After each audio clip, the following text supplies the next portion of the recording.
वधीतमस्तु मा विद्विषावहै।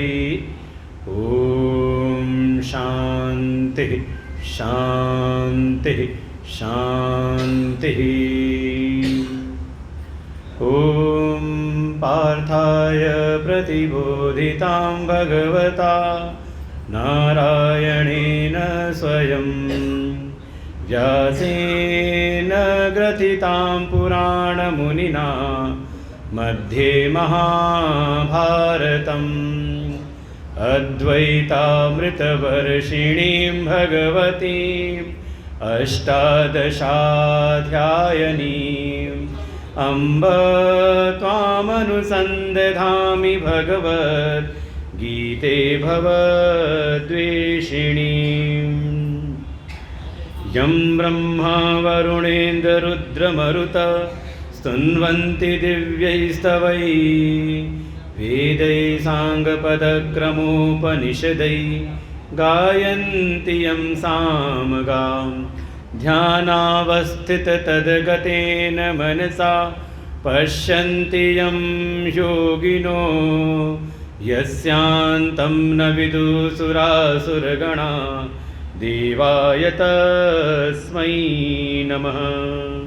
शङ्करं शङ्कराचार्यं केशवं बादरायणं सूत्रभाष्यकृतौ वन्दे भगवन्तौ पुनः पुनः।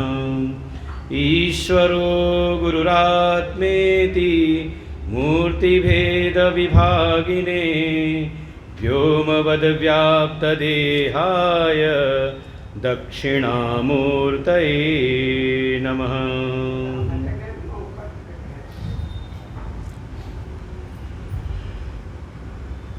आनंद कंद सच्चिदानंद परम पुरुषोत्तम भगवान श्री कृष्ण जी के चरणों में कोटशः नमन।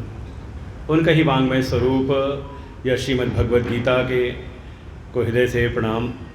परमात्मा के अभिन्न स्वरूप प्रातस्मरणीय परम श्रद्धेय परम वंदनीय आनंद श्रीभूषित सद्गुरुदेव भगवान के चरणों में कोटशः नमन। पूज्य गुरुदेव भगवान के ही अनुग्रह कृपा पात्र परम अर्चनीय वंदनीय संत श्री प्रमोदास जी, परम आत्मीय श्री अमृत चैतन्य जी, उपस्थित आचार्यगण बटुकगण, समुपस्थित समस्त भगवत भक्त श्रद्धा भक्ति स्वरूपणी मातृशक्ति। जैसा कि हमारे जो आयोजक हैं हमारे देव शर्मा मिश्रा जी और आज रहस्य उद्घाटन किया हमारे आलोक जी ने, वास्तव में बिना शक्ति के कोई देव कार्य कर ही नहीं सकते। कोई देव कार्य कर रहे हैं तो उनके पीछे कोई ना कोई एक शक्ति है, और जो उस शक्ति को वास्तव में समझ ले और उसको श्रेय देना सीख ले तो समझ ले उसके गृहस्थ धर्म में कभी किसी प्रकार का कोई झंझट नहीं होता। आज की समस्या ये ही है। और देखिए एक रहस्य भी है, कोई कितना बड़ा भी शिव भक्त हो तो अगर सामर्थ्यहीन हो तो कभी नहीं कहता कि मैं शिवहीन हो रहा हूँ। कोई कितना बड़ा नारायण विष्णु का भक्त हो कभी नहीं कहता मैं विष्णुहीन नारायण से हीन हो रहा हूँ। क्या कहेगा? मैं शक्तिहीन हो रहा हूँ, आज मेरी शक्ति कार्य नहीं कर रही। तो वास्तव में प्रवृत्ति के मार्ग में हो चाहे निवृत्ति के मार्ग में हो, शक्ति का बोध बना रहे। तो ऐसे ही जिनको ये बोध बना हुआ है, ऐसे हमारे नाम भी है देव शर्मा जी और उनकी शक्ति जो है हमारी अनुराधा माता जी और पूरा परिवार ही, दोनों बच्चे और आपकी सुपुत्री भी, सबसे मिलना हुआ। वास्तव में भगवान की कृपा है। आज जो जनप्रतिनिधि आए हुए हैं और मन में कई बार आता है, कई बार लोग कहते हैं कि संत लोग आजकल एक विशेष पार्टी के पक्ष में हो गए हैं। उसका कारण भी है, हेतु भी है। संत अगर संत हैं तो किस लिए? अपने धर्म की स्थापना के लिए, अपने धर्म के, अपने सनातन धर्म के प्रचार के लिए। और जो कोई इस कार्य में उनको सहायक दिखता है तो उसकी प्रशंसा, उसको प्रोत्साहन और उसको अपना समग्र आशीष प्रदान करते हैं। और समझ लें एक बात और भी कि भारतीय जनता को अगर कोई नेतृत्व दे सकता है तो कौन दे सकता है? जिसका हृदय जिसका जीवन हिंदुत्व के से प्राणित हो जाए, और किसी में सामर्थ्य है नहीं। चाहे किसी प्रभाव से कालखंड में जो रहा हो उन्होंने नेतृत्व किया, लेकिन देखें कहाँ से कहाँ वो आज पहुँच गए हैं। कारण एक ही है, भारत में रह करके और हिंदुत्व के प्राण से वो रहित अगर हैं तो बहुत समय तक नहीं। और कोई अगर कह सकते हैं आज कभी नीचे से उठ करके आज अगर उस ऊंचाइयों पर हैं तो कारण एक ही है, हिंदुत्व का प्राण। हिंदुत्व से प्राणित जिनका जीवन है वही वास्तव में इस भारत की जनता को नेतृत्व दे सकता है। भारत की जो खोई हुई जो छवि थी विश्व में, वो पूरे विश्व पटल पर स्थापित कर सकता है। और वास्तव में हिंदुत्व को जानना हो तो एक सबसे सहज सरल अगर कोई मार्गदर्शन देने वाला है तो वो है भगवान की वाणी श्रीमद् भगवद गीता। हिंदुत्व की जो भावना है और श्रीमद् भगवद गीता का जो भाव है, दोनों को समझना पड़ता है, बिल्कुल एक ही है। हम सुनते हैं कि श्रीमद् भगवद गीता में कल भी हमने चर्चा की, कर्म योग का प्रतिपादन है, भक्ति योग का प्रतिपादन है और साथ ही ज्ञान योग की चर्चा होती है। वास्तव में हिंदुत्व वो उसको हम हिंदुत्व कहते हैं जो आपको कर्म करना सिखा दे। कायेन वाचा मनसेन्द्रियैर्वा बुद्ध्यात्मना वा प्रकृते स्वभावात्। शरीर मन इंद्री बुद्धि अपने स्वभाव से हम जो भी चेष्टा करें, जो भी क्रिया करें, वास्तव में क्रिया का कर्म का स्वरूप क्या हो वही श्रीमद् भगवद गीता हमको समझाती है। फिर दूसरी बात है, ये हृदय बिना प्रेम के नहीं रह सकता, तो प्रेम की भावना कैसी हो, वास्तव में प्रेम का स्वरूप क्या हो, उसी को श्रीमद् भगवद गीता ने कहा भक्ति योग। कभी भक्ति के शास्त्रों को अगर आप चिंतन करें तो वहाँ भक्ति के बारे में जब कहा कि हाँ भक्ति क्या है तो सही सीधे कह दिया, ज़्यादा कोई लाग लपेट नहीं। सातु अस्मिन् परम प्रेम रूपा अमृत स्वरूपा च। वास्तव में जो प्रेम रूपा है, प्रेम ही वास्तव में भक्ति है। तो ये प्रेम की अवधारणा कैसी हो, वास्तव में प्रेम का स्वरूप क्या है, वो हमारी श्रीमद् भगवद गीता सिखाती है।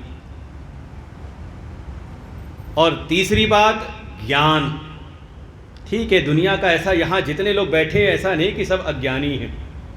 हमसे एक बहुत दिन साधना में लगे हुए एक साधक ने एक बात पूछी कि ये आप लोग बार बार कहते बिना ज्ञान के मुक्ति नहीं है, ज्ञान कैसा? हम तो पढ़े लिखे हैं तो ज्ञानी हैं, कोई कमी है नहीं ज्ञान की, दुनिया का हमें ज्ञान है। तो हमने कहा ये दुनिया का ज्ञान जिससे प्रकाशित हो रहा है, क्या उसका आपको ज्ञान है? कल हमने संकेत किया था, तीसरे अध्याय के जो अंतिम के 2 श्लोक हैं उनको आधार बना करके हमारे उपनिषदों का वेद का वो सूत्र है। तो ये दुनिया भर का जितना भी ज्ञान है या जितना भी आप कहते हो अज्ञान है, देखो 2 ही श्रेणी हो सकती है आपके ज्ञान की, आपकी समझ की। या तो आपको कुछ विदित है, आप जानते हो, या कुछ ऐसा है जो आप नहीं जानते हो। लेकिन इन दोनों को ही आप जान रहे कि नहीं जान रहे? भाई कुछ प्रत्यक्ष आपके सामने आप देख रहे हो, जान रहे हो, और कुछ इससे परोक्ष भी है। तो 2 ही चीज़ हैं, या तो आपको विदित है या कुछ अविदित है, कुछ ज्ञात है कुछ अज्ञात है। इन दोनों का ही जो प्रकाशक है उस तत्व को आप जानते कि नहीं जानते? वास्तव में उस तत्व को जो जान ले तो उसको कहा, वही वास्तव में हमारे वेद उपनिषद श्रीमद् भगवद गीता का सार, उसको कहा ज्ञान। तो जो ये कर्म भक्ति ज्ञान के रहस्य को जान ले, वास्तव में वही हिंदुत्व के प्राण से अनुप्राणित है।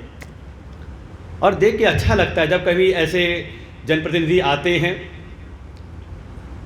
भारतीय जनता पार्टी के, उनके जब हम वक्तव्य, अभी हम काशी में थे तो वहाँ पर भी मिलना हुआ, उनसे चर्चा हुई तो लगता है कि हाँ वास्तव में ये ही जनप्रतिनिधि हो सकते हैं हमारी भारत की जनता के।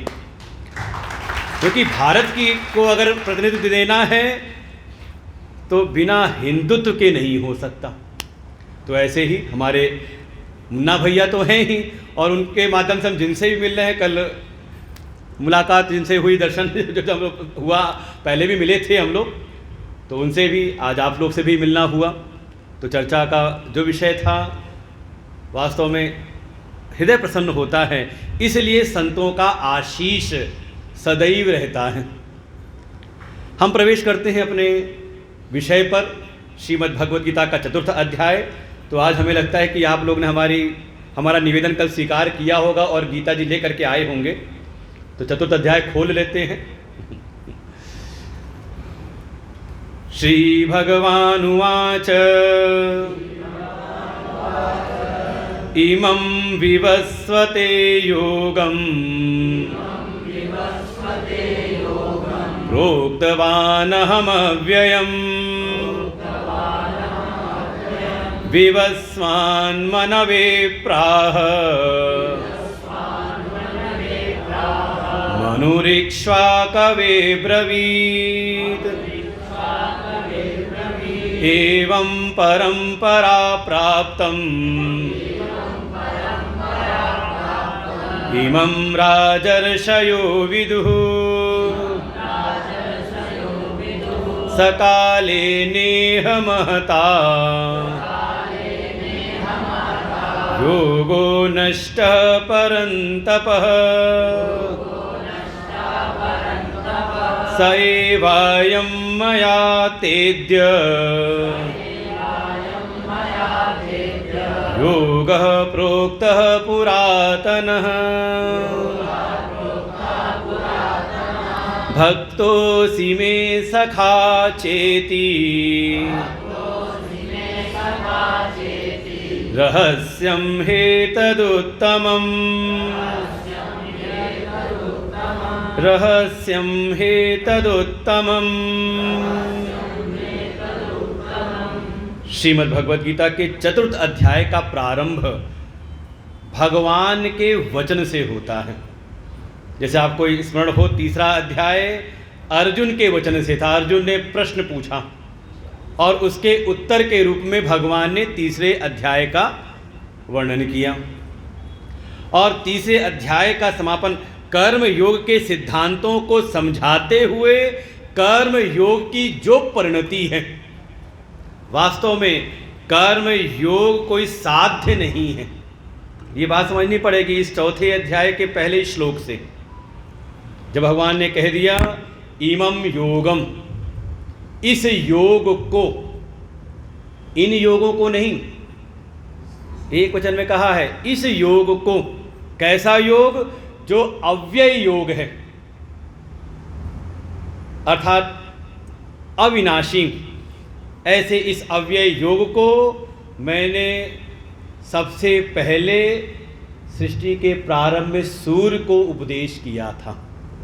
तो जैसे ही बात कही इस योग को, तो इस बात से ही स्पष्ट हो जाता है कि श्रीमद् भगवद गीता में भगवान के द्वारा विवक्षित जो भगवान कहना चाह रहे हैं वो मार्ग एक ही है, कई नहीं है। हाँ, गीता की ऐसी महिमा है कि जो जिस दृष्टि से, जैसे एक ही व्यक्ति है, उस व्यक्ति को जिस भाव से जो देखता है उसको उसमें वो भाव दिखाई देता है। पुत्र आ जाए तो उसको लगता है मेरे पिता हैं, भाई देखे तो कहता है मेरा भाई है, पत्नी देखे तो उसको दिखता है मेरा पति है, बहन देखे तो उसको लगता है मेरा भाई है। अच्छा, कोई शत्रु देखे तो शत्रु की दृष्टि से देखे तो, और जंगल में कोई शेर देख ले तो उसको लगेगा मेरा भोजन है। जिस भाव से, ये महिमा है, ये कह सकते हैं श्रीमद् भगवत गीता की, कि जिसने जिस भाव से देखा, किसी ने कर्म के भाव से देखा, किसी कर्मनिष्ठ व्यक्ति के हाथ में गीता आई तो उसको लगता है श्रीमद् भगवत गीता में भगवान ने कर्म के रहस्यों का प्रतिपादन किया है। और देखिए, हमारा पूरी एक परंपरा है, इतिहास में दिखाई देती है। ये जो भी स्वतंत्रता संग्राम के सेनानी हुए, अगर वो उस समर में अगर उन्होंने अपने प्राणों की आहुति दी तो प्रेरणा देने वाली श्रीमद् भगवद गीता थी। सब प्रेरित नहीं थे उससे। समाज के जिन्होंने किसी न किसी रूप में श्रीमद् भगवद गीता का अनुशीलन किया, उनको लगा ये जीवन केवल अपने व्यक्तित्व के लिए नहीं, अपने परिवार के लिए नहीं बल्कि ये जीवन राष्ट्र के लिए हम समर्पित करें। उनको लगा इसमें कर्म के रहस्यों का, किसी कोई भक्ति मार्गी है तो उसको लगता है इसमें भक्ति के सिद्धांतों का प्रतिपादन है, और कोई विचारक हो, दार्शनिक हो, कोई जीव जगत ईश्वर के तत्वों का विचार करने वाला हो, तो उसको लगता है इससे बढ़कर के तो ज्ञान का कोई साधन हो नहीं सकता। ये अलग अलग दिखाई देता है, लेकिन भगवान की जो विवक्षा है वो है केवल और केवल ज्ञान योग। ज्ञान भी कैसा? कहा अपनी आत्मा का ज्ञान, वास्तव में मैं कौन हूं। इसी बात को निश्चित रूप से भगवान ने कहा है। अच्छा, क्यों उपदेश किया है ऐसा? क्यों नहीं, आप ऐसा क्यों नहीं मान लेते कि हाँ सबका उपदेश किया है, कि इसमें कर्म की बात भी कही है, इसमें भक्ति की बात कही है, इसमें विचार ज्ञान की बात भी कही है? का इसलिए नहीं हम कह सकते क्योंकि पूछने वाले ने भी यही बात कही है बार बार। तदेकम वद निश्चित्य, जब उसने शरणागति अर्जुन ने ग्रहण की भगवान की, तो भगवान से प्रार्थना यही की है, कार्पण्य दोषोपहत स्वभाव पृच्छामि त्वाम सम्मूढ़ चेता यत्श्रेयस्यात् निश्चितम ब्रूहि तन्मे शिष्यस्ते हम शाधि माम त्वाम प्रपन्नम। दूसरे अध्याय का 7वां श्लोक। ये अर्जुन ने यहाँ पर अपनी जिज्ञासा व्यक्त की है कि हे भगवान, मेरे कल्याण का निश्चित अगर कोई एक मार्ग है तो वो आप मुझको बताइए। तो जब अर्जुन ने पूछा ही एक के बारे में है, फिर भगवान ने जो उसका व्याख्यान किया, दूसरा अध्याय आप देखेंगे तो उसमें आप समझ लो पूरी गीता का एक सारांश आपको मिलेगा। इसलिए हमारे संतों के द्वारा जब चिंतन होता है तो हम लोग मानते हैं इस बात को कि गीता जी का जो दूसरा अध्याय जो है, देखो पहला अध्याय है वो विधि का को दर्शाता है कि अगर आपको ज्ञान की प्राप्ति करनी है तो गुरु के पास जाएं, लेकिन कैसे जाएं? जैसे दुर्योधन गया वैसे न जाएं, नहीं तो गुरु फिर मौन रहते हैं। भाई आज के समय में भी है, आपको कोई दुनिया का भी ज्ञान चाहिए और आप अपना कॉलर खड़ा करके जाओ गुरु जी के पास तो क्या कहेंगे? कैसे जाएं? जैसे अर्जुन ने शरणागति ग्रहण की। जो दूसरा अध्याय उसका नाम सांख्य योग है, जिसमें भगवान ने श्रीमद् भगवत गीता के जो भी विषय हैं उसकी प्रस्तावना स्थापित की है। उसमें आपको भगवान प्रारंभ भी करते हैं ज्ञान से, आत्म तत्व का बोध कराते हुए, और फिर उसके बाद उस आत्म ज्ञान में निष्ठा कैसे हो, वो पात्रता कैसे हो, उसका जो उपाय है कर्म योग। अब कभी विचार करना तो 11वें से लेकर के 38वें श्लोक तक का जो भगवान का निश्चित विषय है वो है सांख्य योग। ऐशा ते भीता सांख्ये बुद्धिर योगे इमाम शृणु। भगवान ने वहाँ से बिल्कुल उसको बाइफरकेट अलग अलग कर दिया वहीं से 39वें श्लोक में। इसके पहले तक मैंने तुझे सांख्य योग अर्थात ज्ञान योग की बात बताई, अब मैं इसका उपाय रूप जो है कर्म की बात बताता हूँ, और उसका ही प्रसिद्ध श्लोक है, कर्मण्येवाधिकारस्ते मां फलेषु कदाचन मां कर्मफल हेतुर्भु माते संगोष अकर्मणि। और विस्तार करते हुए फिर आखिरी में 18 श्लोकों में भगवान ने पुनः जो इस तत्व ज्ञान में स्थित हो चुके हैं, जिनकी प्रज्ञा उस तत्व में स्थित हो गई है, उसके लक्षण बताए हैं। लेकिन अर्जुन के मन में संशय आ गया, क्योंकि जब भगवान ने उपदेश किया तो जो बात कही थी एक निश्चित मार्ग तो भगवान ने स्थापित किया, वो है ज्ञान योग। ज्ञान के द्वारा ही वो परम श्रेय की प्राप्ति भगवान ने सुनिश्चित की। लेकिन अर्जुन को बार बार कहते हैं तू कर्म कर, तेरा कर्म में अधिकार है। अब जो आ जाए बैठ जाए करे तो बीच में ये क्रम ना किया करें। कल भी संकेत किया था, शायद नए लोग होंगे, ये सब फिर या तो पहले आ जाएं या तो फिर आरती के समय, जिसको भी कुछ चढ़ाना अड़ाना हो। ये हमारी बिल्कुल क्लास है, और हमें संबल मिल गया है हमारे प्रदेश उपाध्यक्ष जी के द्वारा। उन्होंने मोबाइल रूपी बीमारी कल भी संकेत किया था कि ये कलयुग का राक्षस है, असुर है, और वास्तव में है। जो संबंधों में प्रेम मिटा दे तो राक्षस ही तो है, और आजकल ये कार्य कर रहा है। तो मोबाइल और ये बीच का जो क्रम है थोड़ा ना रहे तो बहुत अच्छा रहेगा। क्योंकि ध्यान तो भटकता ही है। जो निश्चित मार्ग बताया वो ज्ञान को बताया, लेकिन अर्जुन को बार बार प्रेरित किया कि तू कर्म कर, तेरा कर्म में अधिकार है। इस बात से अर्जुन का मन विचलित हुआ। उसने तीसरे अध्याय में भगवान से प्रश्न पूछा है, जायसी चेत कर्मणस्ते मता बुद्धिर जनार्दन तत्किम कर्मणि घोरे माम नियोजयसि केशव। हे केशव, हे प्रभु, आप एक बार तो कहते हो कि ज्ञान का मार्ग श्रेष्ठ है, उससे श्रेय की प्राप्ति निश्चित है, तो फिर मुझको कर्म में क्यों लगाते हो? और फिर भगवान ने उसका उपदेश किया है कर्म के रहस्यों का। कहा कर्म का मार्ग आपको कहीं तक ले जाने के लिए है। जब तक अंतःकरण की शुद्धि निर्मलता प्राप्त नहीं होती तब तक कर्म की साधना अनिवार्य है। तब तक आप कर्म से एक तो बच नहीं सकते। भगवान ने बहुत सारे हेतु दिए हैं, लगभग 7-8 हेतु की अज्ञान में पड़े हुए व्यक्ति के लिए कर्म क्यों अनिवार्य है, और फिर अगर कर्म अनिवार्य है तो कर्म किस प्रकार से करें।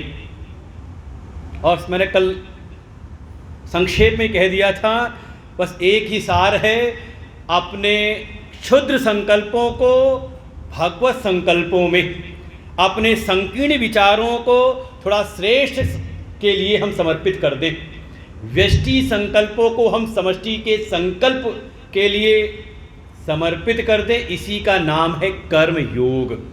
और देखें, इसीलिए कहते हैं कि अगर किसी को जनप्रतिनिधित्व करना हो तो करना क्या है उसे, और उसे केवल अपना परिवार नहीं देखना है। क्या है का अब उसको पूरा समाज अपना परिवार दिखाई दे। जैसा वो, अब कह सकते हैं कोई केवल अपने घर की नाली साफ करता है, और अगर वो जनप्रतिनिधि बनना चाहता है तो उसको फिर इस बात के लिए तैयार रहना पड़ेगा कि अब मोहल्ले की नाली भी जाम होगी तो हमें साफ करना पड़ेगा, है कि नहीं? अगर हमें लगता है कि हाँ हमारे घर में कोई समस्या हो रही है तो उसको ये सचेत रहना चाहिए कि ऐसी समस्या हमारे समाज में भी ना हो, उसके पहले से तैयारी कर लें। तात्पर्य यही है, अपने व्यष्टि संकल्पों को, अपने निजी संकल्पों को त्याग करके हम थोड़ा अपने संकल्पों को श्रेष्ठ से जोड़ दें, धर्म से, राष्ट्र से और भगवान से। मयि सर्वाणि कर्माणि संन्यस्य अध्यात्म चेतसा, भगवान ने सूत्र दिया है। पहले कहा शुरू में कि यज्ञ की भावना से कार्य करो, त्याग की भावना लेकर के आओ। प्रारंभ में नहीं कहा, जब थोड़ी अर्जुन की श्रद्धा बढ़ी तो उसने कहा कि हाँ मुझ वासुदेवे परमेश्वरे, मैं मुझ में अपने कर्मों को समर्पित कर दो, क्योंकि भगवान कोई व्यक्ति नहीं है बल्कि भगवान सर्वव्यापक हैं। जो केवल अपने हित के बारे में सोचता है तो वास्तव में एक व्यक्ति बन करके रह जाता है, और जब वो अपने व्यक्तिगत संकल्पों को त्याग करके श्रेष्ठ के, समाज के संकल्प में लग जाता है तो वास्तव में उसकी जो आकृति है वो विराट हो जाती है। और ये हमारे कथाओं से सूत्र निकलते हैं। जब हनुमान जी बैठे थे बड़े चुपचाप, उनका बिल्कुल निर्भिमान वाली स्थिति थी उनकी, लेकिन जैसे ही जामवंत जी ने उनको थोड़ा हिलाया, का चुप साध रहे हो हनुमाना, कि तुम क्यों चुपचाप बैठे हो, तुम्हारा तो अवतार ही हुआ है, किस लिए? राम काज लगी तब अवतारा, सुनतयु भयउ। आपको होना है कि नहीं पर्वताकार? समझे, यही है पर्वताकार होना। भाई कभी मोदी जी थे, कोई जानता नहीं था, चाय बेचते थे, हम सब जानते हैं। आज उनको पूरा विश्व जान रहा है। जो विश्व की सैकड़ों वर्ष से जो कह सकते हैं महाशक्ति बने हुए थे, उनको भी कहीं ना कहीं तो सरेंडर करना पड़ ही गया। किसके सामने?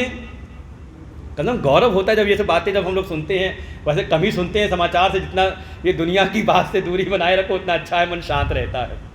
और हमारे लिए हमारे आदर्श रूप हमारे गुरुदेव हैं। इतनी बड़ी विभूति हो कि आज हमारे राष्ट्र की, कह सकते हैं हमारे राष्ट्र में जो संतों का जो एक समाज है उसमें हमारे गुरुदेव अग्रगणी हैं, क्योंकि वो उन शास्त्रों पर उनका चिंतन मिलता है जो आज के समय समाज से विलुप्त होते जा रहे हैं।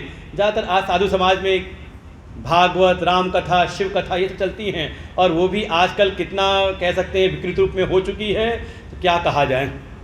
लेकिन आज वर्तमान में भी हमारे सनातन धर्म के जो मूल हैं, उपनिषद, श्रीमद् भगवत गीता, ब्रह्म सूत्र, ऐसे शास्त्रों पर आज भी जो जन समाज में जा कर के इसका प्रचार कर रहे हैं, लोगों के भीतर वो बीज बो रहे हैं, ये दुर्लभ है। और वो उनको भी हमने देखा है, वो इन सब चीज़ों से बड़ा दूर रहते हैं। हमारे आलोक जी अच्छे से जानते हैं, उनका भाव होता है, उनका भाव रहता है कि जैसे हमारे कार्यक्रम में करते हैं, उनका मन होता है कि गुरु जी के कार्यक्रम में किया जाए, लेकिन उनको बड़ा संकोच रहता है कहीं गुरु जी, क्योंकि वो इतने अपना कहते हैं अंतर्मुख भावना में रहते हैं। तो वही हम लोग का भी है, जितना दुनिया की बात कम सुनने को मिले उतना ही मन शांत रहता है, अंतर्मुखी रहता है, शास्त्र का चिंतन हमारा बढ़ता है, शास्त्र निष्ठा बढ़ती है। लेकिन यदा कदा जब ऐसे समाचार सुनने को मिलते तो हृदय में गौरव तो होता है, क्योंकि वास्तव में हिंदुत्व से प्राणित जो जीवन है उसके भीतर ही राष्ट्र भावना प्रगाढ़ हो सकती है। समझे, ये सब रहस्य है, जो जान जाए तो जान जाए। किस कारण से? केवल एक ही, अपने निजी संकल्पों को राष्ट्र संकल्प में विलीन कर देना, ये है। और यही है कर्म योग। इसलिए हम कह सकते हैं कि हमारा जो आज हमारी जो सत्ता, नेतृत्व जो सत्ता है, वो वास्तव में योगी सत्ता है, चाहे केंद्र में हो और चाहे, हम सबका गौरव है। दुनिया चाह रही है, नेपाल में जो भी हुआ हो, लेकिन वो चाह रहे हैं कि मोदी जैसा कोई आ जाए। और वही नहीं, ऐसे जिन देशों की हालत खराब हो रही, सब यही चाहते हैं।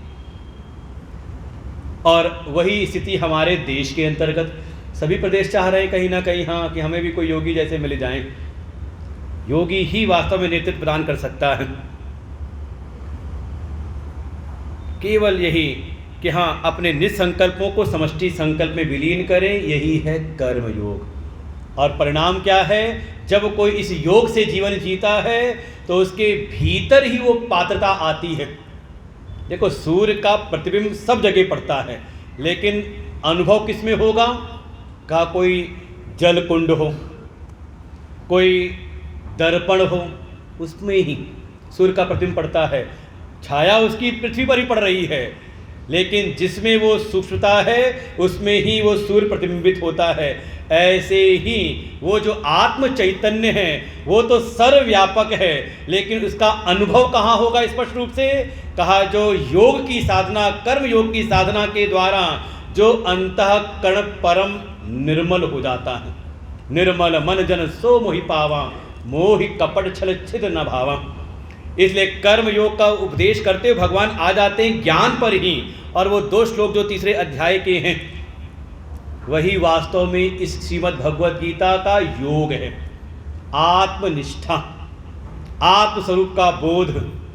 और भगवान ने उपदेश करने के बाद, और मैंने कल भी निवेदन किया था कि ये जो है दूसरे अध्याय और तीसरे अध्याय में जो हमारे वेदों का सार है, 2 प्रकार का धर्म, प्रवृत्ति और निवृत्ति, 2 प्रकार की निष्ठा, कर्मनिष्ठा और ज्ञान निष्ठा। इन दोनों का प्रतिपादन भगवान ने कर दिया, और उसका जो परिणाम है, उसकी जो परिणति है आत्मनिष्ठा, भगवान ने उसका उपदेश कर दिया। अब वो जो ज्ञान दिया था उसकी थोड़ी महिमा को स्थापित करते हैं। इसलिए जो प्रारंभ में इसकी जो वंश परंपरा बताई है भगवान ने, एक प्रकार से इसकी स्तुति है इस ज्ञान की।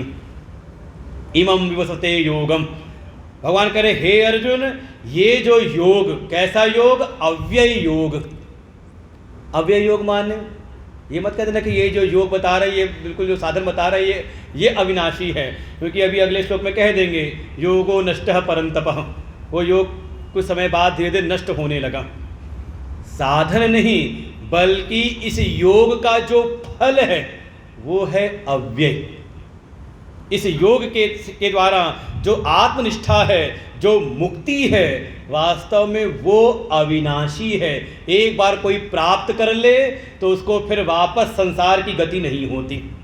ऐशा ब्राह्मी स्थिति पार्थ नैनाम प्राप्त मुह्यति। एक बार कोई उस ब्राह्मी स्थिति को प्राप्त कर ले, ब्रह्मपद को प्राप्त कर ले, आत्मनिष्ठा प्राप्त कर ले, निष्कर्म की सिद्धि कर ले, तो उसको पुनः फिर संसार गति प्राप्त नहीं होती।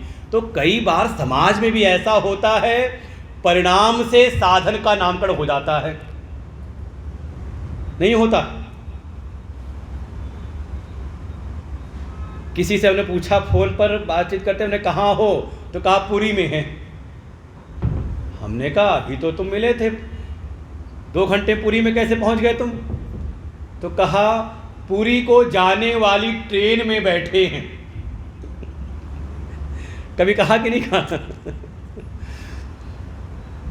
व्यवहार में चलता है। जैसे बहुत सारी जो औषधियां हैं, जो आयुवर्धक, जैसे हमारे आयुर्वेद में जो घी है, घी को भी कहा गया है आयु के समान, घृतम वही आयु। लेकिन वो घी आज वाला नहीं जो आप डेयरी से लेकर के चले आते हो। घी वो जो हमारी परंपरा में था, माताएं पहले दूध को औटाती थी, उसमें फिर जमाती थी, उसको मतती थी, जो हमने कल क्रम बताया था आपको साधना का। और उससे जब मक्खन निकलता था, उससे जब घी निकाला जाता था, वो भी गाय का, देशी गाय का, उससे कोलेस्ट्रॉल नहीं बढ़ता। लेकिन उतनी विधि के साथ में उसको कह देते आयु। क्यों? क्योंकि वो आयु वर्धक है। कोई औषधि हो जो रोगों से मुक्त करती हो, तो उसको हम कहते हैं कि ये अमृत है। हमारे महाराज जी बैठे हुए हैं, अमृत चैतन्य जी। क्यों कह रहे हैं उस अमृत, क्यों कह दिया उसको? वास्तव में हो सकता है वो जो औषधि है उसमें भी हो सकता है एक्सपायरी डेट लिखी हो।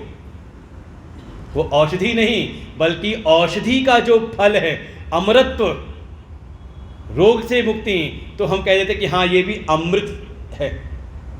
ऐसे ही ये जो योग है, ज्ञान योग, इसके द्वारा वो अव्यय अविनाशी पद की प्राप्ति हो जाती है, जिसका फिर नाश नहीं होता। इसलिए भगवान ने उस फल को साधते हुए कहा ये अव्यय योग। हे अर्जुन, इस अव्यय योग को अहम प्रोक्तवान, मैंने ही कहा था। किसको? का सृष्टि के प्रारंभ में सूर्य को। सूर्य को मैंने सबसे पहले ये ज्ञान दिया था। फिर परंपरा कैसे चली? विवस्वान मनवे प्राह। फिर विवस्वान सूर्य के पुत्र हुए वैवस्वत मनु। सूर्य से ये ज्ञान मिला वैवस्वत मनु को, उनके पुत्र। फिर ऐसे ही मनु इक्ष्वाकवे अब्रवीत। जो मनु थे, वैवस्वत मनु, उनके पुत्र थे इक्ष्वाकु, उनको प्राप्त हुआ। मनु ने अपने पुत्र इक्ष्वाकु को कहा। एवं इस प्रकार से परंपरा प्राप्तम, इस प्रकार से ये परंपरा से प्राप्त होते हुए ये विद्या राजर्षियों को प्राप्त हुई थी। देखो ये बड़ा अच्छा शब्द है आज के दिन के लिए तो, और ख़ास तौर से अगर आयोजक हो हमारे कोई जनप्रतिनिधि, भाई शासन करने वाले। राजर्षि शब्द हमारे यहाँ प्रयोग होता था, ब्रह्मर्षि, राजर्षि, महर्षि। राजर्षि शब्द हमारे भगवान आदिगुरु भगवान शंकराचार्य ने इसकी व्याख्या की। राजर्षयो राजानः च ते ऋषयः च राजर्षयो विदुः। जो राजा भी थे और ऋषि भी थे। अर्थात शासन करने के लिए केवल बाहुबल की आवश्यकता नहीं है, शासन के लिए ज्ञान की आवश्यकता है। शासन करने के लिए साधना तप की आवश्यकता है, इसकी भी आवश्यकता पड़ती है। जो शासन भी करते थे और तपस्वी भी थे, उनको हम कहते हैं थे राजर्षि। और एक बात तो पक्का एक समझनी चाहिए, कई बार धारणाएं गलत चली जाती है मन के भीतर। शासन किस प्रकार से? क्या केवल हुकूमत चला करके? उससे शासन नहीं होता। और कोई अगर प्रयास करे तो सत्ताएं बदलती रहती दिखाई देता है। ईश्वर को भी अगर भगवान को हम कहते हैं ईश्वर, ईश्वर माने जो ईशन करे, सबका नियंता हो जाए, तो केवल दंड के बल पर नहीं, बल्कि पोषण के बल पर। पोषित किससे होते हैं आप? जो कोई पोषण करने वाला हो, पालन पोषण करने वाला हो, वो बनता है वास्तव में ईश्वर, वो बनता है वास्तव में शासन करने वाला, नेतृत्व प्रदान करने वाला। केवल दंड के बल पर, केवल आप कहते हैं बाहुबल, शक्ति बल के उस पर नहीं, आपके भीतर वो भावना हो कि जैसे हम अपने परिवार का पोषण करते हैं, अब हमारा परिवार 4, 6, 10 का नहीं, बल्कि पूरा समाज हमारा परिवार है। जब आप सबके हितों के बारे में, इसीलिए जो राजा होते थे वो प्रजा पालक होते थे, प्रजा शासक नहीं। केवल अधिकार के लिए नहीं। हमारे प्रधानमंत्री जी ने रखा हो, क्या है कहा, ये राजपथ नहीं है, नाम बदला ना उसका, क्या नाम रखा? कर्तव्य पथ। अगर शासन करना है तो अपने कर्तव्यों का भी बोध रहे, अपने कर्तव्य की सीमाओं को हम बढ़ाएं, तभी संभव है। तो जो शासन भी करते थे और तपस्वी भी थे, तपस्वी अर्थात सारे प्रजा का जो ध्यान रखने वाले थे। भाई देखो, अगर अपना परिवार पालना है तो उसमें तपस्या तो करनी पड़ती है। कही दिया सब 40 साल के ऊपर वाले ही, हम तो मान के चले 50 के ऊपर वाले दिखाई दे रहे हैं। कुछ हैं जो कम वाले वो आगे आके बैठ गए हैं और क्या कोई नई बात नहीं, हमारे गोस्वामी जी ने वर्णन किया है। और ये अभूतपूर्व दृश्य परंपरा से चला आ रहा है, ये भी पहले से ही। हम लोग कोई आश्चर्य नहीं होता कि हम लोग की अवस्था कम होती और सुनने वालों की अवस्था। कल हमारे दिनेश शर्मा जी ने भी कहा कि ऐसी मेरी जो भी थी कृपा थी मुझ पर कि सब मैं फर्स्ट डिवीज़न पास होता चला गया और तुरंत ही मैं आ गया अध्यापन कार्य में। तो कई बार कक्षा में मुझसे ज़्यादा और संकेत कर दिया हमारे आलोक जी के ऊपर सीधे। इनके पता नहीं कैसे कर्म थे कि इनका क्या कहते हैं, सिर के बाल भी उड़ गए और सफ़ेद भी हो गए, मेरे तो अभी सब काले हैं तो ये जो कहीं ना कहीं जब गरुड़ जी संशय से ग्रस्त होकर के गए हैं नीलगिरी पर्वत पर, तो उन्होंने भी देखा है कि वहाँ पर सत्संग सुनाने वाले हैं कागभुसुंडी जी, और सुनने वाले कौन हैं? बहुत सारे हंस। तो कौवे का रंग होता है काला और हंस किस रंग का होता है? तो गोस्वामी जी कहते हैं वृद्ध वृद्ध विहंग तह आए। वहाँ सुनने वाले श्रोता कौन थे? कहा बूढ़े बूढ़े से कुछ उड़ते हुए सब आए थे वहाँ पर। तो कोई ये परंपरा से ये जो ज्ञान प्राप्त होता है,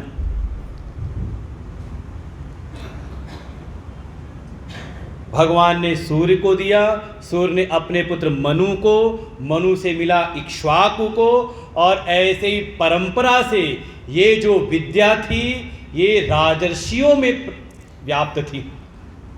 ये समझना पड़ेगा आपको। भगवान ने दृष्टांत दिया राजर्षियों को, क्योंकि सामने कौन है? श्रोता कौन है? अर्जुन, शासक वर्ग से हैं, क्षत्रिय वंशी हैं। तो ऐसा मन के भीतर ना जाए, क्योंकि आज के समाज में ज़्यादातर हो जाता है, जहाँ कहीं वेद पुराण इनकी बात करो तो कई बार जो समाज के जो वर्ग अलग अलग हैं वो कहते हैं ये पंडितों की विद्या है, पंडितों को ही पढ़ाओ। है होता है कि नहीं? हमें क्या करना है? और जब कभी मान लो विद्यालयों में ऐसे प्रकल्प प्रारंभ किए जाएं तो हमारा हिंदू समाज का ही एक वर्ग वो विरोध करता है, ये क्या आईआईटी में आपको पंडित तैयार करने हैं, पुरोहित तैयार। ये हुआ इस घटना, प्रथम शास्त्र जो सत्र था हमारे मोदी जी का, उसमें था जब हमारे मानव संसाधन विकास जो मंत्रालय संभाल रही थी, उन्होंने जब संस्कृत को जब लागू किया था आईआईटीज़ वगैरह में, तो समाज से हमारा हिंदू समाज ने विरोध किया। ये वास्तव में वेद की जो विद्या है, हमारे उपनिषद श्रीमद् भगवत की गीता की जो विद्या है, ये केवल पूजा पाठ कराने के लिए नहीं है। वो उसमें एक अंग है कि अगर आपको उपासना करनी है तो उसकी विधि क्या हो, उपासना कांड उसमें वर्णित है। लेकिन वास्तव में कर्म प्रेम ज्ञान ये है क्या, कैसे हमारा जीवन संचालित हो जिससे हम श्रेय की प्राप्ति कर लें, उसको समझाने के लिए। लेकिन समाज में ऐसा रहता है कि हमें क्या करना है, अगर कोई सामने प्रजापालक है तो उसको लगता है हमें कुछ सिखाएं, कैसे हमें शासन करना है, नीति के वचन। भगवान यहाँ संकेत कर रहे हैं कि ये ज्ञान परंपरा से पहले ये प्राप्त था। जैसे आप भी देखिए, आपके जो कुछ संस्कार हैं, आपकी संस्कृति, आप देखो, आपको बहुत सारी चीज़ें संस्कार से, परंपरा से प्राप्त हुई थी। कहीं विद्यालय में, कहीं आपने जा कर के इसका कोई कोचिंग नहीं की, लेकिन आपने जो पूजा पाठ की पद्धति हैं, या घर में कोई भी कार्य हो, कोई आयोजन हो, विवाह इत्यादि, तो जो भी चीज़ आपको मिले हुए संस्कार कैसे मिले हैं, कहा आपको अपनी कुल की परंपरा से। लेकिन धीरे धीरे स्थिति दिखाई दे रही कि नहीं, कि आपकी जो परंपराएं थीं अब सब विलुप्त होती जा रही हैं। तो आप भी कह सकते हो, जो भगवान कह रहे हैं कि ये जो अव्यय योग था, अव्यय पद प्रदान करने वाला, अव्यय फल देने वाला जो योग था, स कालेन इह महता, दीर्घ काल में आगे परंपरा से होते हुए आते आते योगो नष्टः परंतप, ये योग समाज से प्रायः विलुप्त सा हो गया, नष्ट सा ही हो गया। जैसे आज के समय आपकी जो परंपराएं थी, आपके तीज त्योहार, आपकी संस्कृति, देखें ये जो प्रदूषण फैलाया है किसने? टीवी सीरियलों ने, फिल्मों ने। ये तो कह सकते हैं ये सत्ता बदल गई कि कम से कम हम लोग को पता चला कि हाँ हमारा नहीं तो कौन जानता था कि शंभू जी महाराज कौन थे, कौन जानता था? दो चार नाम गिन करके हम बैठ जाते थे कि इनका बड़ा योगदान रहा।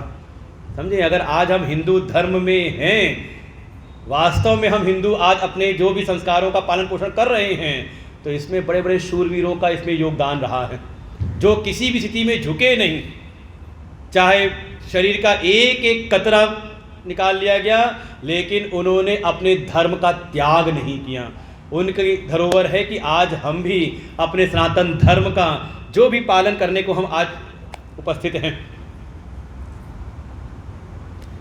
जैसे समाज में, ऐसे ही भगवान भी कहते हैं ये योग पहले एक राजर्षियों में समान रूप से था।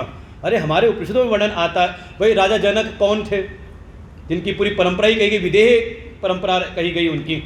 जो भी वहाँ का राजा होता था विदेह राज होता था, अर्थात ज्ञानी होता था। समाज में एक प्रायः एक समाज में लोग जानते थे इस विद्या को, ये प्रचार घर घर में होता था, लेकिन धीरे धीरे कारण रहा, धीरे धीरे जिस ये परंपरा को बता रहे भगवान, ये जो गुरु शिष्य परंपरा थी, धीरे धीरे ये परंपरा में ही विच्छेद उत्पन्न हुआ। नष्टो विच्छिन्न संप्रदाय समृद्धो, कहा ये संप्रदाय नष्ट हो गए। जैसे आजकल कोई भी मंच पे बैठ जाता है कथा वाचन करने के लिए, और कथा सुनने वाले भी कई बार अपने लिए भीतर कहते हैं अपने लिए भोजन चाहिए, अपने लिए कपड़ा चाहिए, तो हम चयन करते हैं बढ़िया से बढ़िया कोई स्टोर मिले। लेकिन बुद्धि को परिमार्जित करने वाला, पुरस्कृत करने वाला जो ज्ञान है, इसमें हम विचार नहीं करते कि हमें ये ज्ञान कहाँ से प्राप्त करना है, और किसी को बिठा देते हैं मनोरंजन कराने के लिए। कम से कम आप उससे पूछो कि आपकी परंपरा क्या है, आप किस संप्रदाय से हैं। धीरे धीरे लोगों ने संप्रदाय को, और समाज भी ऐसा हुआ कि संप्रदाय एक अपशब्द हो गया, जो पहले गौरव का विषय होता था। आपने कम से कम रामलीला देखी होगी, तो राम जी से किसी ने परिचय पूछा, क्या बताते थे? पिता से अपना परिचय या फिर गुरु से अपना परिचय, जैसी स्थिति है। संकोच नहीं होता था। संप्रदाय वित होना वास्तव में गौरव का विषय था, और उसमें भी आज भी है। अगर यहाँ कोई IIT से पढ़ा हुआ होगा तो बताएगा बड़े गौरव से, मैं IIT से पढ़ा हुआ हूँ, मैं इस विद्यालय से, विश्वविद्यालय से पढ़ा हुआ हूँ। तो गौरव होता है, इससे पता चलता है कि हाँ, कि हम भी प्रमाणित हैं। ये नहीं कि कहीं से भी हम ज्ञान प्राप्त करके आ गए हैं। आवश्यकता है इस वंश परंपरा में आने की। संप्रदाय से प्राप्त जो ज्ञान होता है, वास्तव में वो निष्ठा उत्पन्न करता है, वो हमें आगे बढ़ाता है। और जब कोई संप्रदाय को किनारे करके, अरे आवश्यकता क्या है, पुस्तक प्राप्त है, हम पढ़ करके कर लेंगे, ज्ञान प्राप्त कर लेंगे, तो पुस्तक जानकारी तो दे सकती है, लेकिन अगर कोई संशय मन में आ जाए तो संशय का निवारण नहीं कर सकती। समझे? ये जो भगवान ने प्रारंभ किया है गुरु शिष्य परंपरा को समझाने का, इसके महत्व को, ऐसे राजर्षियों में ये व्याप्त विद्या थी, लेकिन धीरे धीरे समय बीतते बीतते कहा ये नष्ट हो गया। और एक बात बड़ी अच्छी भगवान भाष्यकार ने कही, इसमें मुझे कहने का मन है क्योंकि आज जनप्रतिनिधि लोग हैं यहाँ पर शासन करने, जिनको संभालना है, सत्ता संभालनी है। मन में आता है भगवान को पड़ी क्या थी ये उपदेश करने की, जरूरत क्या थी उपदेश करने की? आपके मन में नहीं आया ये बात? अरे ना करते उपदेश तो ये सृष्टि चलती है ऐसे ही। तो किसी एक विशेष प्रयोजन से भगवान ने ये परंपरा से ये ज्ञान का प्रवाह बढ़ाया। किस वजह से? तो हमारे भगवान भाष्यकार इस पर आदिगुरु भगवान शंकराचार्य जी ने व्याख्यान किया। क्यों दिया? तो कहा जगत परिपालयितॄणाम क्षत्रियाणाम बल आधानाय। जो जगत का पालन करने वाले जो एक निश्चित वर्ग थे, क्षत्रिय वर्ष, अब सब क्षत्रिय वर्ग, अब समझ लें, अब हमारे जो क्या कहते हैं देव शर्मा मिश्रा जी हैं, भले मिश्रा लगा हो, लेकिन उनका जो कार्य है गुण से वो ब्राह्मण हैं, लेकिन कर्म से आप समझ लो आप। तो इनका बल बढ़े, बल आधानाए, इनको बल प्रदान करने के लिए भगवान ने एक इस वर्ग को, क्षत्रिय वर्ग में का इस ज्ञान को प्रचारित किया। तेन योग बले, जिससे कि इस योग के द्वारा इनको बल की प्राप्ति हो। और बल कैसा? शारीरिक बल नहीं, कोई धन का बल नहीं, बल है आत्म बल। वास्तव में अपने निज संकल्पों को अगर समाज के संकल्पों के लिए विलीन करना है तो इसके लिए आवश्यकता है आत्म बल की। और ये आत्म बल ही मिलता है हमारे उपनिषद गीता के ज्ञान से। आत्मना विन्दते वीर्यम, इस आत्म तत्व के ज्ञान से ही वास्तव में उसको तेज बल की प्राप्ति होती है। वो बल प्रदान करने के लिए ही भगवान ने इसको कहा, जिससे उनके भीतर सामर्थ्य उत्पन्न हो और वो प्रजा रक्षण के कार्य में अच्छी प्रकार से लग सके। धीरे धीरे समय बीते बीते जब भीतर लोगों ने कारण भी बताया सबके सबको, एक तो संप्रदाय का विच्छेद हुआ, साथ ही दुर्बलान अजितेंद्रियान प्राप्य नष्टम योगम।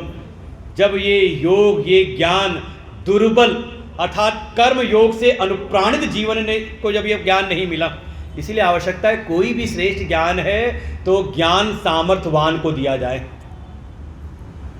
अर्थी समर्थी ये सब अधिकारी तो बताया गया है, उसकी चाह भी हो, उसमें सामर्थ्य भी हो। वास्तव में कोई शक्ति, कोई विद्या अच्छी बुरी नहीं होती, उसको ग्रहण करने वाला, उसका प्रयोक्ता कैसा है, उससे उसके परिणाम दिखाई देते हैं, भेद हो जाता है। जब समाज में ऐसे लोगों के हाथ में ये विद्या प्राप्त कर गई जिन्होंने जीवन में तपस्या नहीं की, संयम नहीं किया, जितेंद्रीय नहीं रहे, उनके भीतर ये पढ़ करके जिन्होंने अपने अंतःकरण को वासना से रहित नहीं किया, निर्वासनिक मन नहीं हुए, ऐसे लोगों के भीतर जब ये ज्ञान आया तो धीरे धीरे ये ज्ञान विलुप्त सा हो गया। जैसे हमारे भागवत ने भी एक बात कही, और ये लगता है कब लिखी गई भागवत व्यास जी ने, और आज वो चीज़ दिखाई देती है। ऐसा नहीं कि कथा नहीं हो रही। इसी लखनऊ महानगर में आज के समय पितृपक्ष, श्राद्ध पक्ष में हमें लगता है कि 100 कथा तो चल रही होंगी। कोई घर में करा रहा हो, कोई बड़े पंडाल में करा, कोई जैसे आज हम लोग यहाँ कर रहे हैं, लेकिन उतनी जागृति नहीं हो रही, भक्ति ज्ञान वैराग्य की वृद्धि नहीं हो रही। क्यों? तो वहाँ पे हेतु बताया, विप्रई भागवती वार्ता गेहे गेहे जने जने कारिता कण लोभेन कथा सारस तथोगता। कथा वास्तव में भक्ति ज्ञान वैराग्य का वर्धन करने वाली है, लेकिन कथा का ये सार विलुप्त हो गया, क्योंकि कथा करने वाले कहीं ना कहीं किसी लोभ से युक्त होकर के, अपनी वासनाओं से युक्त होकर कथा सुनाने लगे, तो कथा में वो वैसा सब माहौल बनाते हैं जिससे भीड़ ज़्यादा हो सके, और जो तत्व है भागवत जी का वहाँ से विलुप्त हो जाता है। क्या तत्व है भागवत जी का? इस चौथे अध्याय में वही भगवान बताएंगे कि वास्तव में भगवान की कथा किस लिए सुननी चाहिए। जब भगवान का अवतार का जब प्रसंग आएगा, जब ये तपस्या से रहित, संयम से रहित और संप्रदाय से रहित जब लोगों के भीतर आया, उनके पास आया, तो धीरे धीरे ये नष्ट हो गया। इसलिए हे अर्जुन, स, तीसरा श्लोक, स वही एव अयम, वही यह योग, अद्य, आज मैं तुझको सुना रहा हूं। क्यों सुना रहा हूं? योगा प्रोक्ता पुरातन, वही पुरातन योग मैं आज तुझको सुना रहा हूं। क्यों? क्योंकि हे अर्जुन, भक्तोसी में सखा चेती, तू मेरा भक्त भी है और तू मेरा सखा भी है। ये दो पात्रताएं भगवान ने यहाँ पर रखी हैं। सेवा की दृष्टि से, समर्पण की दृष्टि से कहा तू मेरा भक्त है, और स्नेह की, प्रेम की दृष्टि से तू मेरा सखा है। इसलिए हे अर्जुन, ये मैं अपने भीतर का जो रहस्य है, और रहस्य भी कैसा, उत्तम रहस्य, मैं तुझको बता रहा हूं। तो जानना है आप सबको, भगवान से नाता जोड़ना पड़ेगा, नहीं तो सुन लोगे शायद धारण ना कर पाओ। धारण करने के लिए तो ये पात्रता, एक तो भगवान का भक्त और भगवान से एक अंतरंगता, सखा भाव दे। देखो एक भाव छुपा हुआ है सखा के भाव में। अच्छा, सड़क पे कोई आपको अपशब्द कहे, आप सुन लोगे?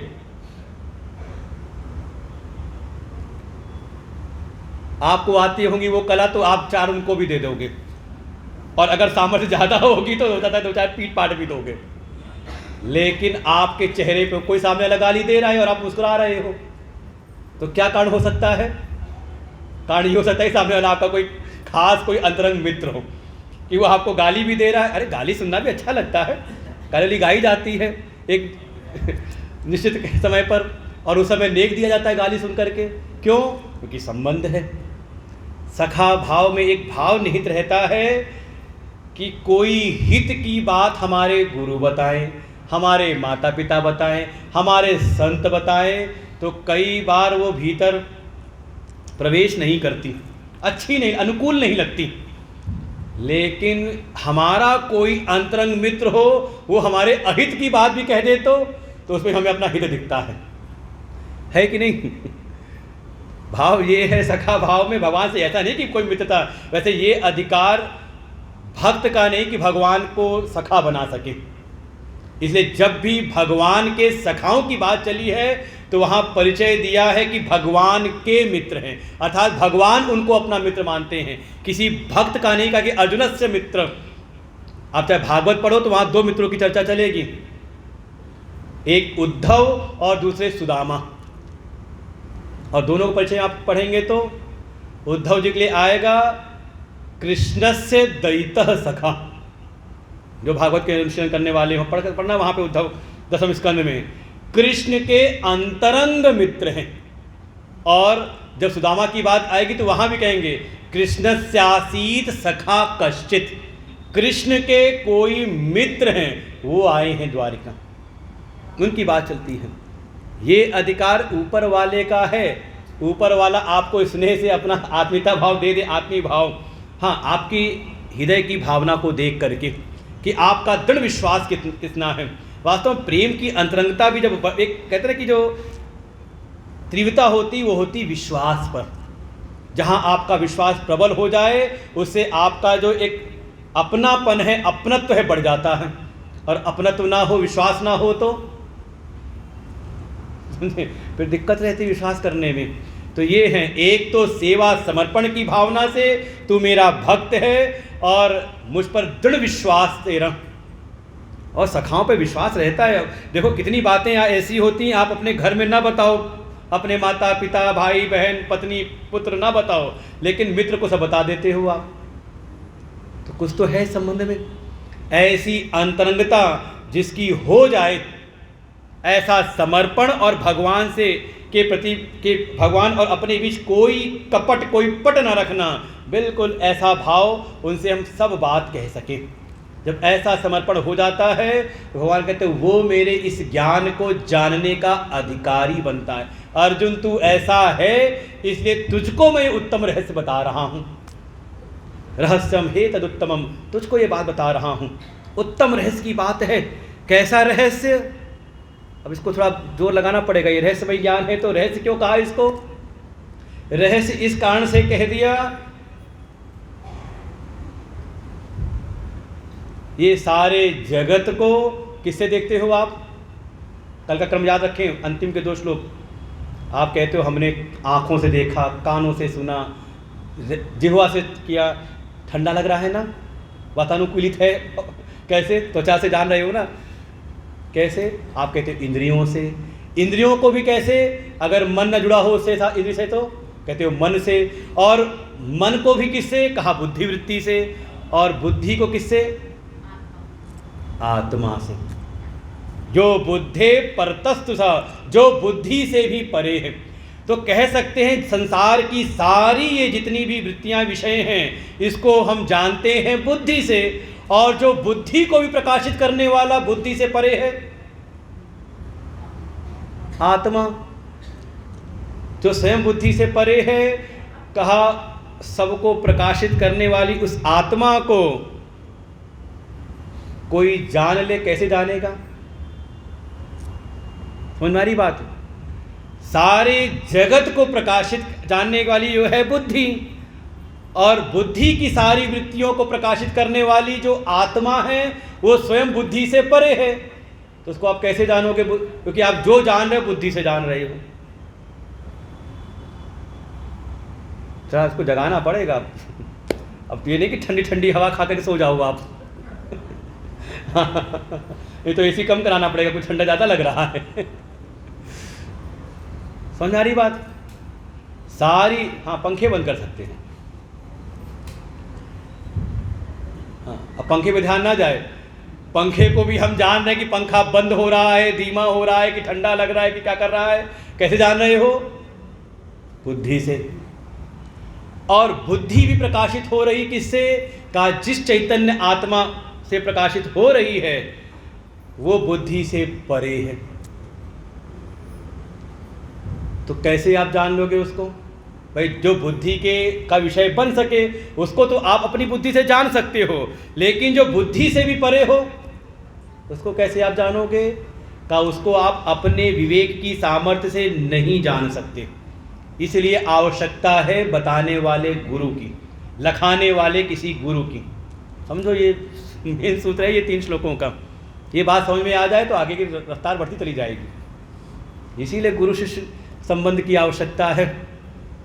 हमारे विवेक की सामर्थ्य नहीं कि हम बुद्धि से परे। भाई हम सबको विवेक कर, अपना बुद्धि के द्वारा विवेक कर रहे हैं ना, सही गलत, नित्य अनित्य, सत असत, लेकिन बुद्धि को प्रकाशित करने वाला वहाँ पर अपने विवेक की सामर्थ्य नहीं पहुँचती। इसीलिए वो रहस्यमय है। और रहस्यों में भी उत्तम रहस्य है। 9वें अध्याय भगवान कह देंगे राज विद्या राजगुह्य योग। संकेत जहाँ दे दिया है केवल इस शब्द को, एतद उत्तमम रहस्यम, इसका विस्तार है 9वां अध्याय। हमने कल भी कहा था टीका की सर्वश्रेष्ठ टीका, गीता जी की सर्वश्रेष्ठ टीका को क्या है? का स्वयं गीता जी। भगवान कहीं पर सूत्र देते हैं, जैसे दूसरे अध्याय में कर्मयोग का सूत्र दिया, विस्तार किया तीसरे अध्याय में, स्वयं में भगवान व्याख्या करते हैं। ऐसा रहस्यमयी है। और इसी बात को गोस्वामी जी बड़े सरल शब्दों में कह देते हैं, निज बुद्धि बल भरोस मोहि नाही। मुझे अपने बुद्धि बल पर भरोसा नहीं, इसलिए सबको मैं नमन करता हूँ, संतों को वंदन करता हूँ कि अगर उनकी कृपा हो जाए तो ही मैं जान सकता हूँ। और फिर आगे कह दिया सोई जानत देहु जेहु देहु जनाई। समझो इस सूत्र को, जिसका वो आत्म तत्व हमारे उपनिषदों में कह दिया, उसी का सब अनुवाद है गोस्वामी जी ने और गीता जी में। यमे वैष्णुते तेन लभ्य तस्य आत्मा वृते तनुस्वाम।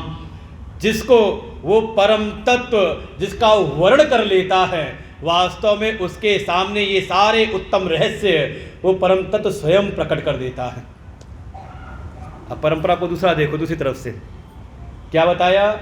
ये जो ज्ञान है सबसे पहले सूर्य को, सूर्य से मिला मनु को, मनु ने अपने पुत्र इक्ष्वाकु को, और ऐसे ये ज्ञान परंपरा में व्याप्त हुआ।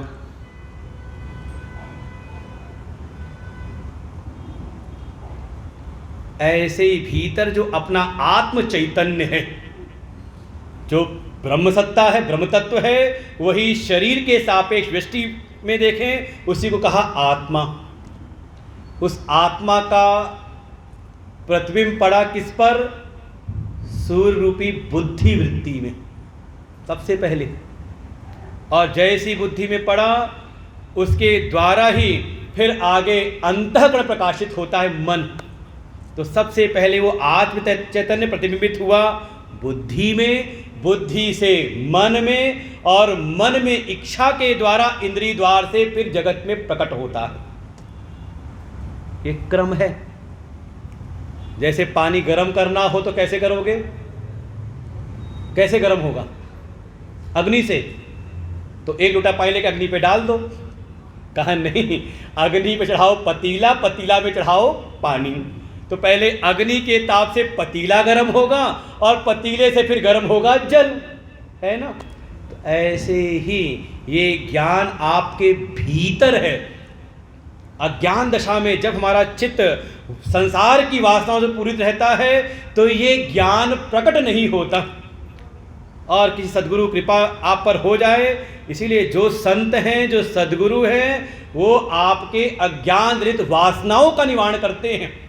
जो आवरण डाल रहा है उसका निवारण करते हैं, और ये ज्ञान तो स्वयं प्रकट हो जाता है, क्योंकि अपने आत्मा से ही ये बुद्धि प्रकाशित हुई, बुद्धि से मन, और मन फिर इंद्रिय द्वार से सारे जगत को प्रकाशित करता है। ये क्रम है। तो तीसरे अध्याय में भीतर जाना सिखा दिया कि संसार के विषय से इंद्रिय, इंद्रिय से सूक्ष्म मन, मन से सूक्ष्म बुद्धि, बुद्धि सूक्ष्म आत्मा। भगवान वही कह रहे हैं, ऐसी ये ज्ञान जो है आत्म चैतन्य का जो प्रकाश है बुद्धि में, बुद्धि से मन, और मन की इच्छाओं से वो इंद्रियों के द्वारा प्रकाशित होता है। भगवान ने तो बात कह दी कि ये रहस्य है जिसके द्वारा सारी बुद्धि वृत्तियां प्रकाशित होती हैं, उसको बुद्धि प्रकाशित नहीं कर सकती। आप उसको विषय के रूप में, जैसे बुद्धि सारे जगत को विषय रूप बनाती है, जानती है, वैसे नहीं जान सकते। इसलिए इस ज्ञान के प्रति थोड़ी हमारी सजगता बढ़े। लेकिन जब ये बात कही तो सुनने वाले जो अर्जुन थे ना, उनके मन में एक संदेह आ गया। देखो ये निश्चल भाव है। संदेह आया तो उन्होंने छुपाया नहीं, सामने कह दिया। और हमारे भगवान भास्कर कहते हैं कि भगवान ने ऐसी बात, अच्छा आपको नहीं लगा कि क्या कहते हैं कि भगवान ने ऐसी असंगत बात क्यों कही? असंगत बात नहीं कही। अर्जुन के सामने भगवान बैठे हुए हैं और कृष्ण रूप में, और वो कह रहे हैं ये ज्ञान जो मैं तुझको दे रहा हूँ ये वही ज्ञान है जो सृष्टि के प्रारंभ में मैंने सूर्य को दिया था।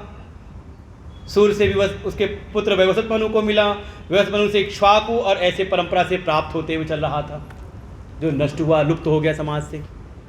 तो आपको लगा नहीं भगवान ने कुछ असंगत बात कही कि यहाँ अर्जुन के सामने खड़े हैं और कह रहे हैं मैंने ज्ञान दिया सृष्टि के प्रारंभ में? लगा नहीं आपको? तो पूछा नहीं आपने। अर्जुन ने पूछ लिया आपके अंतःकरण की, मन की बात को। क्या है ना कि हम कहीं ना कहीं सिद्धांतों में हेर फेर करते रहते हैं अपने हिसाब से, उसको स्पष्ट नहीं करते। जब कभी बात है भगवान की आई तो आपने कहा हाँ भगवान कर सकते हैं। कैसे कर सकते हैं? अरे भगवान भगवान हैं, कभी इस रूप में है, कभी किसी रूप में रहकर उन्होंने कर दिया होगा। उनकी हम सर्वव्यापकता को, उनकी नित्यता को हम स्वीकार कर लेते हैं, लेकिन फिर जब भगवान का दर्शन करना हो, तो भगवान का अनुभव करना हो, तो चाहते हैं उनको किसी व्यक्तित्व में। है तो नहीं ऐसा? ये सब कहीं ना कहीं सिद्धांतों में हेरफेर होता रहता है। अर्जुन ने पूछ लिया, हम सीधे चलते हैं। और भगवान भाष्यकार कहते हैं कि भगवता प्रतिसिद्धम उक्तम इति मा भूत कस्यचिद बुद्धि इति परिहारार्थम च उद्यम इव कुरुवन। भगवान ने ऐसी असंगत बात कही है कि जो सामने बैठे हैं वो सृष्टि के पूर्व में सूर्य को कैसे ये उपदेश कर सकते हैं? या वासुदेवे अनीश्वर आशंका मूर्खाणाम ताम परिहरन। कि कृष्ण के प्रति, जो वासुदेव श्री कृष्ण हैं, उनके प्रति किसी की अनीश्वर भावना ना बन जाए कि ये ईश्वर नहीं है बल्कि कौन है? हमारे सनातन हिंदू धर्म के अंतर्गत ही एक वर्ग है, वो कहते हैं कौन है? का योगेश्वर कृष्ण है। राम और कृष्ण कौन हैं? भगवान नहीं मानते वो, कहते विशेष शक्ति संपन्न कोई महापुरुष हैं, कारक पुरुष हैं। जैसे जो काम मोदी जी कर रहे हैं वो हमारी बस की बात है? नहीं है। ऐसे ही अपने काल में वो थे, उन्होंने ऐसे ऐसे कार्य किए, ऐसी आशंका न हो जाए। वास्तव में ये उपदेश जो है वासुदेव श्री कृष्ण देवकी वसुदेव के पुत्र दे रहे हैं, इतनी भावना ना किसी की आशंका बनी रह जाए, बल्कि ये साक्षात ईश्वरी ये ज्ञान है, साक्षात भगवान के द्वारा ही ये ज्ञान प्रकट हुआ है। ये बात समझाने के लिए किसी के भीतर ऐसी ना भावना बने कि वो अनीश्वर भावना ना बन जाए उनके प्रति। इस आशंका, और आशंका भी किसकी है? हमारे भगवान भास्कर ने स्पष्ट कह दिया, मूर्खा नाम जगत में होते हैं, राम का अस्तित्व नहीं है ये भी सिद्ध करने लग जाते हैं, और चुनाव आ जाए तो फिर राम को पूजने भी चले जाते हैं। तो क्या है वो, आपको समझ लो, भगवान ने स्पष्ट कह दिया है, मूर्खाणाम ताम, उनकी ऐसी वृत्ति को हटाने के लिए ही जैसे भगवान की प्रेरणा से स्वयं अर्जुन पूछ लेते हैं। तो चौथा श्लोक पढ़ते हैं। अर्जुन उवाच अपरं भवतो जन्म परं जन्म विवस्वतः कथमेतद्विजानीयाम्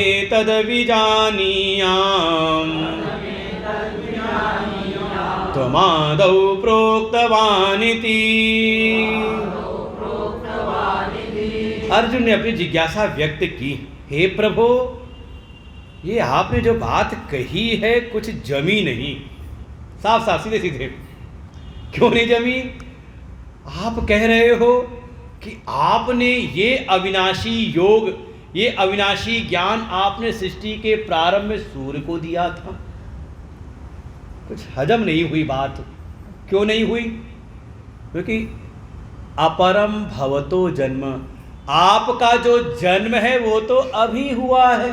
ठीक है, मैं आपको प्रणाम करता हूँ, आप मुझसे कुछ बड़े हैं, लेकिन मैंने ये बात देखी, जब आप कभी आते हो हस्तिनापुर इंद्रप्रस्थ, तो मैंने देखा है कि आप जाके के हमारे भ्राता युधिष्ठिर को आप प्रणाम करते हो कि वो आपसे बड़े हैं। ठीक है, मुझसे पहले आपका जन्म है, लेकिन आप उनके बाद आए हो, आपका जन्म तो अभी हुआ है। और सूर्य का परम जन्म विवस्वतः, विवस्वान सूर्य का जो प्राकट्य है वो तो सृष्टि के प्रारंभ में हुआ है। तो प्रभु, ये बात जो आपने कही कि आपने ही ये ज्ञान सूर्य को दिया था, और परंपरा से आगे बढ़ा, कथम, कैसे, एतद विजानीयाम, इस बात को मैं कैसे समझूं, मैं कैसे इसको जानूं, त्वम आदौ प्रोक्तवान इति, कि आपने ही सृष्टि के आदि में सूर्य को ये उपदेश किया था, मैं कैसे मान लूं? वास्तव में ये जो प्रश्न है, इस प्रश्न का मूल कारण है देहात्म बुद्धि।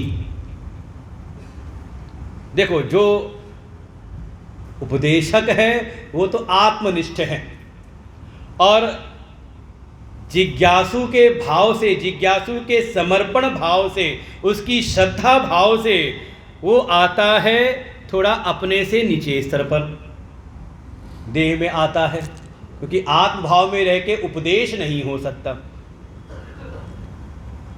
वो आता है थोड़ा नीचे, हमारे बीच में आते हैं ऐसे महापुरुष, और हमारे बीच में रहते हुए एक सामान्य सा जीवन जीते हुए समाज में ये उपदेश करने लगते हैं, ये तत्व का उपदेश करने लगते हैं। तो जैसे मान लो कई बार बात कोई महात्मा करे ना, आत्मज्ञान की बात, आत्मज्ञान प्राप्त करना चाहिए, ब्रह्म विद्या, ब्रह्म स्थिति प्राप्त करनी चाहिए, तो सुनने वाला कहता है, महाराज जी, क्या आप जानते हो किसी आत्मज्ञानी को? आप जानते हो किसी ब्रह्मज्ञानी, ऐसे संत को जो ब्रह्मनिष्ठ हो? तो जो सुनने वाले महात्मा जी समझ जाते हैं, ये जो आया है तो मेरे सामने आके बैठा है, लेकिन ये समझ रहा है कि मैं तो वो नहीं हूँ। मतलब मेरे प्रति उसकी ऐसी भावना तो नहीं है कि मैं आत्मज्ञानी हूँ। तो कहता, हाँ हाँ देखा है मैंने, जाओ उन महात्मा जी के पास में। ऐसी आशंका गुरु के प्रति। भाई जो उपदेश करने वाला है वो वास्तव, मैंने इसीलिए कहा, अगर कहीं से आपको ये ब्रह्म विद्या, ये आत्मविद्या मिल रही है, सुनने को प्राप्त हो रही है, तो समझें कि वो साक्षात स्वयं आत्मा के द्वारा ही, परमात्मा के द्वारा ही आपको ज्ञान मिल रहा है। ये ना समझें कि वो किसी व्यक्ति के द्वारा प्राप्त हो रहा है। ऐसी आशंका को दूर करके, क्योंकि जो सुनने वाला है वो अभी आत्मज्ञानी तो नहीं है, आत्मनिष्ठ नहीं है, तो क्या है, काभी देह में स्थित है, देहात्मवादी है, देह में ही उसकी निष्ठा है, देहात बुद्धि में है, तो वो उपदेशक को भी देह भाव में ही मान करके रखता है। और दूसरी बात, उनकी सर्वज्ञत्व में उसको कहीं ना कहीं संदेह रहता है कि सब जानते भी कि नहीं जानते, और उनके नित्यत्व में, अर्थात उनकी स्थिति पर। तो यहाँ भगवान के सर्वज्ञत्व और नित्यत्व के ऊपर आशंका रखते हुए संदेह, और वास्तव में भगवान शंकराचार्य ने कहा अर्जुन की स्थिति नहीं, लेकिन समाज में ऐसी किसी के भीतर बुद्धि न बन जाए, क्योंकि संसार जिस भाव में होता है उस भाव से ही परमात्मा का वो दर्शन करता है। जाकी रही भावना जैसी, प्रभु मूरत देखी तिन तैसी। तो ऐसी भावना का निवारण करने के लिए ही, जैसे अर्जुन ने ये प्रश्न पूछा है कि प्रभु आपने कैसे, इस बात को मैं कैसे समझूं, तो भगवान कहते हैं फिर इसके लिए बड़ी लंबी कथा सुनानी पड़ेगी, कुछ विशेष सिद्धांतों का प्रतिपादन करना पड़ेगा, जिसको हम कहते हैं अवतारवाद। मैंने कल भी कहा था, कुछ इस चौथे अध्याय का जो मुख्य विषय है वो है कर्म योग से कर्म संन्यास में हम कैसे पहुँचें। तीसरा अध्याय कर्म योग है, पांचवां अध्याय है कर्म संन्यास योग। तो भगवान ने वो प्रक्रिया बताई है, कैसे कर्म का त्याग करके नहीं, कर्म को छोड़ करके नहीं, बल्कि ज्ञानेन कर्म संन्यास, कर्म के द्वारा, कर्म का ज्ञान के द्वारा कर्म का संन्यास किस प्रकार से करें, वो मूल विषय है चौथे अध्याय का। ज्ञानेन कर्म संन्यास, ये मूल विषय है। और इस विषय के अनुसांगिक विषय के रूप में एक तो गुरु वंश परंपरा का प्रतिपादन करना, इसकी क्या अनिवार्यता है। अनिवार्यता यही है कि जिस तत्व का ज्ञान है वो आप अपने बुद्धि विवेक से उसको नहीं जान सकते, क्योंकि वो तत्व बुद्धि वृत्ति को भी प्रकाशित करने वाला उससे परे है। वो कोई और बताएगा तो ही आप जान सकते हो। दूसरा एक अनुसांगिक विषय है अवतारवाद, और उसके साथ में ही पुनर्जन्म, जीव का पुनर्जन्म और ईश्वर का अवतार। एक विषय और जिसको कहा वर्ण व्यवस्था, वो भी चौथे अध्याय में आता है। और फिर भगवान के तत्व का बोध कराते हुए जीव को अपने स्वरूप का बोध हो जाए। मम दर्शन फल परम अनुपा, जीव पाव निज सहज स्वरूपा। इसलिए भगवान कहेंगे एवं यो वेत्ति, इस प्रकार से मुझको जो जान जाता है, वास्तव में वो मुझको ही, मेरे परम भाव को प्राप्त कर लेता है, वास्तव मुझ रूप ही हो जाता है। तो ये है, लेकिन मूल विषय है चौथे अध्याय में, उसको ध्यान रखेंगे। ज्ञान कर्म संन्यास योग, अर्थात ज्ञान के द्वारा कर्म का संन्यास। तो हम लोग कल प्रवेश करेंगे। विषय है अवतारवाद, 5वां, 6ठा, 7वां, 8वां, 9वां, लगभग 5वें, 6ठे, 7वें, 8वें में अवतार है क्या, कैसे होता है, कब होता है, प्रयोजन क्या है, और अवतार को अगर कोई रहस्य को जान ले तो उसके जीवन में क्या परिणाम आता है। ये 5वें से लेकर 9वें श्लोक तक है। वैसे हमारा मन तो था कि 9वें तक आज पहुंच जाते, 10 श्लोक पहुंच जाते, लेकिन अब समय की जैसी बाध्यता है तो हम लोग कल प्रवेश करेंगे। थोड़ा समय से आने का प्रयास करें। ये समझ लें कथा में कुछ एक प्रसंग छूट जाए तो कोई बात नहीं, लेकिन जब आप गीता जी में आ गए, वो भी एक अध्याय को चिंतन कर रहे हो, तो हर श्लोक अगले श्लोक से जुड़ा हुआ है। अगर आप सोचो कि हम 15 मिनट बाद पहुंच जाएं, तो हमारी रोज़ की तो सामर्थ्य नहीं है कि जैसे हमने आज भी कल के विषय को थोड़ा एक सारांश लेते हुए फिर आगे बढ़े हम। तो रोज़ तो नहीं करना मुश्किल होगा, आसान नहीं होगा, क्योंकि समय भी केवल 5 दिन का ही सत्संग है, जिसमें 2 दिन हमारे निकल गए हैं, 3 दिन शेष हैं। तो कोशिश करें समय से आ जाए 5 बजे, जिससे पर्याप्त। अब होता है कि आयोजकों का मन होता है ना कि थोड़ा जो भी हमारे परिवार के लोग हैं सब आ जाएं। जैसे घर में पूजा पाठ होती है ना, तो आप सोचते हो कि बेटा भी आ जाए, बहू भी आ जाए, पोता भी आ जाए, सब बैठ जाए तो पंडित जी पूजा प्रारंभ करें। तो ऐसे हमारे जो अनुराधा माता जी हैं, हमारे देव शर्मा जी हैं, इनका मन भी होता है हमारे परिवार के सब लोग आ जाएं, तब महाराज जी को बुलाया जाए, तब किसी को कुछ छूटे ना। तो आप लोग भी इनकी भावना का कैसे सम्मान करते हुए समय से आए, हम लोग फिर चिंतन करेंगे। ओम पूर्णमदः पूर्णमिदं पूर्णात् पूर्णमुदच्यते पूर्णस्य पूर्णमादाय पूर्णमेवावशिष्यते। ओम शांति शांति शांति। हरि ओम। श्री गुरुभ्यो नमः। हरि ओम। पूज्य महाराज जी का भी बहुत बहुत आभार, उन्होंने अपने दर्शन और आशीर्वाद से हम सबको लाभ। प्रार्थना रहेगी कि दर्शन।